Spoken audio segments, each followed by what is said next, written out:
We now bring you a keynote speech from Hatice Cengiz, social and political activist.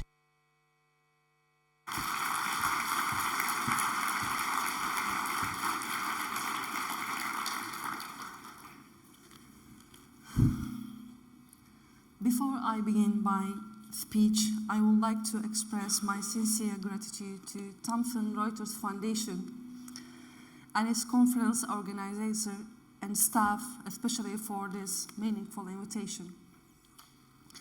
From the day they contacted me until now, they have shown incredibly kind hospitality. Dear guests, just one day before Jamal's departure, he had come to London to speak at a conference about Palestine. I take this opportunity to call on authorities to take responsibility for ending the humanitarian tragedy in Palestine. And I would like to express my deepest condolences for all journalists and our friend Issam Abdullah, who lost their lives in attacks in Gaza. Now, let me take you back 5 years without delving into too many details. On October 2nd, 2018, Jamal and I visited the Saudi consulate for the second time to officialize our marriage. On the morning, October 2nd, we conversed in our Istanbul home. Our conversation revolved around his belief that the future would be beautiful. He talked about how the free atmosphere in London affected him, making him more hopeful for the future than ever before. Clearly, I was thrilled too. Every moment we shared was filled with solidarity and love.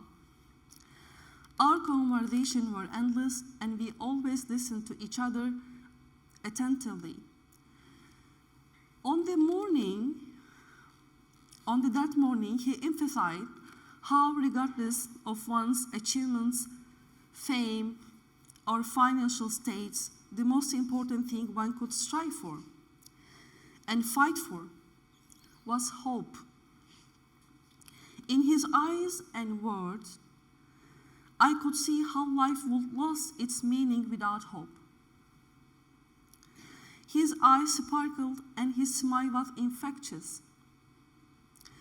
When we arrived at the consulate, we were embarking on a new beginning.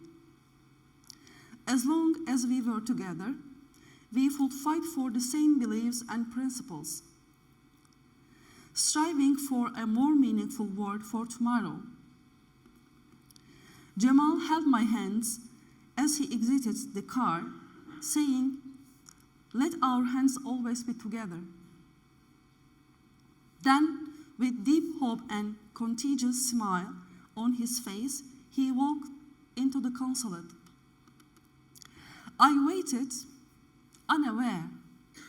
This waiting marked the beginning of a quest for justice for me from that moment to this stage. Shortly after Jamal entered, he was brutally murdered. The assassination team awaiting him had prepared for his arrival, and mercilessly they killed him. We and the world learn about these facts daily through the news. Saudi Arabia official confession came 19 days after. After this massacre, love, dreams, and aspirations gave way to endless trauma.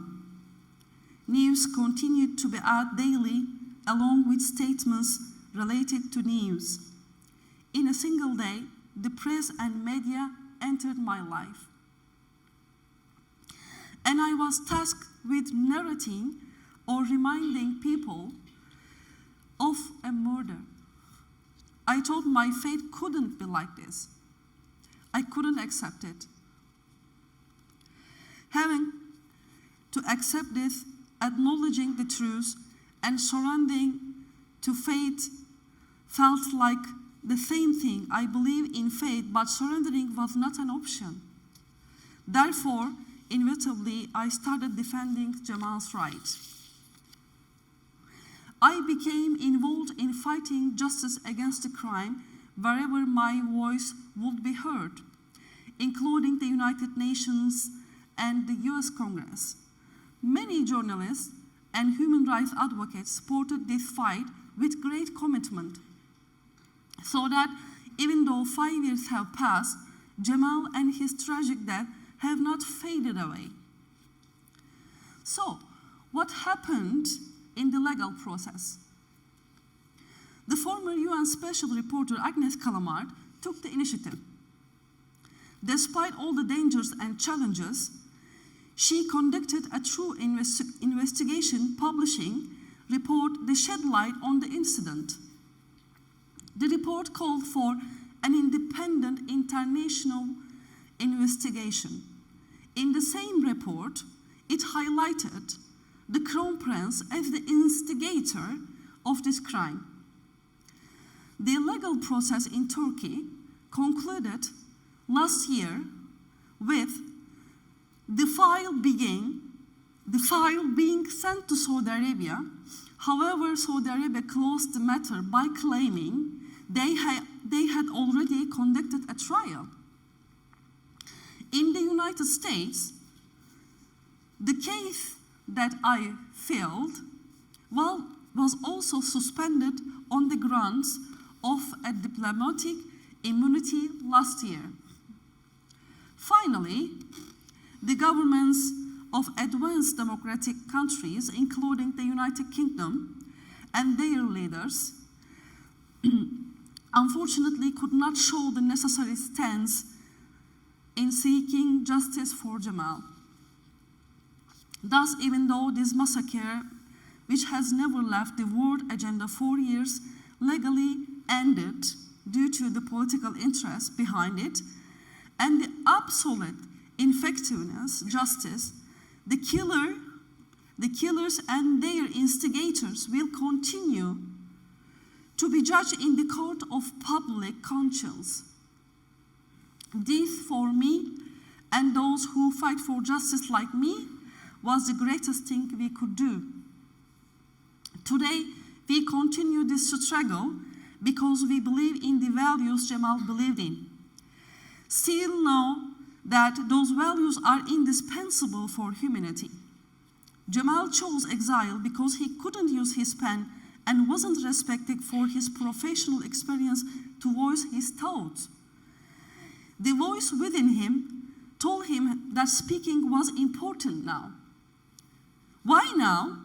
Because the pains of change and the need for change were more significant in the Middle East than anywhere else in the world. He used to tell me that intellectuals and thinkers should be pioneers of change. He believed this task was his responsibility. As you know, today, the Middle East, filled with regimes ruled by force, oppression, and dictatorship.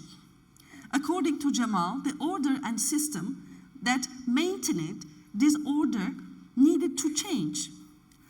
Let's listen what he said in the last paragraph of his last article. The Arab world needs a modern version of the old transnational media, so citizens can be informed about global events. More important, we need to provide a platform for Arab voices. We suffer from poverty, mismanagement, and poor education.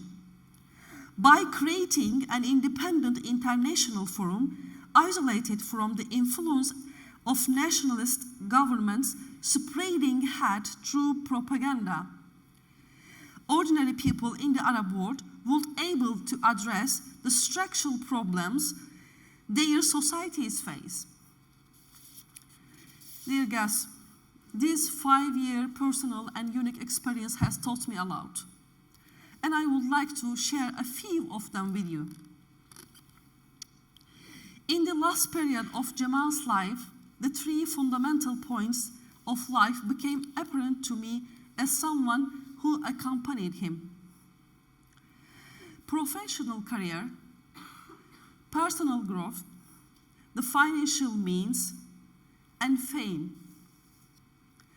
No one of these could prevent one from seeking security. Despite having all the material and spiritual resources, Jamal thought he was unsafe in his country, so he chose to leave. After the search for security, the next most crucial need is freedom and freedom of expression. One cannot imagine living a productive and inclusive life without being free. Therefore, Jamal could only start writing freely after confirming that he was in a safe place again. The third most important thing is for a person to remember that they are human. We, as a generation living in a time when the world is accelerating at full speed, find ourselves in the pinnacle of reason and individuality. As a natural consequence of technological possibilities, we have found ourselves in the magical box of the digital world. This world tells us we can do everything on our own, that no one can be more important than ourselves, and that we can even find virtual friends and lovers through artificial intelligence. However, this is a great illusion. No matter how much the world changes, humans will continue to be human. Humans will not be born without vulnerabilities and basic needs. Without needing love and being independent of the feeling of compassion. This didn't happen yesterday, it doesn't happen today, it won't be happen tomorrow. Therefore, no matter what our purpose in this world, no matter what we want to do, we will always need the presence of someone and their love. Jamal showed me that sincere and genuine love is always greatest supporter. Security, freedom, and love are the three values that I specifically want to emphasize here.